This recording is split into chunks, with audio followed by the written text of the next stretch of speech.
गृहमंत्र्यांनी पोलीस आयुक्तांनी बसून तोडगा काढायला पाहिजे होता। बळी तर आम्ही देतो ना, महाराष्ट्रातलं सरकारच बळी देऊन आलेलं आहे। महाराष्ट्राचं सरकार देवळात बळी देऊन आलेलं आहे, हे माहिती आहे का तुम्हाला? 55 रेडे कामाख्या देवीच्या मंदिरात कापले गेले, ही कुर्बानीच आहे ना।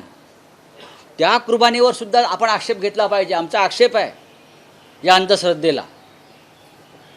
55 रेडे कापून जे सरकार सत्तेत आलेलं आहे ते दुसऱ्यांच्या कुर्बानीला विरोध करत आहे।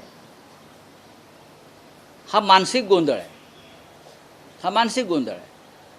महाराष्ट्रामध्ये मांसाहार होणार आणि मांसाहार केला जाईल, ठीक आहे, पद्धतीमध्ये काही बदल होऊ शकतात, पण आधी जे मुसलमानांच्या कुर्बानीला विरोध करत आहेत त्यांनी आधी जे 55 रेडे कापून ते पण मंदिरात सत्तेवर आले त्यांच्याबरोबर आपण बसलेला आहात, त्या कुर्बानीला सुद्धा विरोध केला पाहिजे तुम्ही।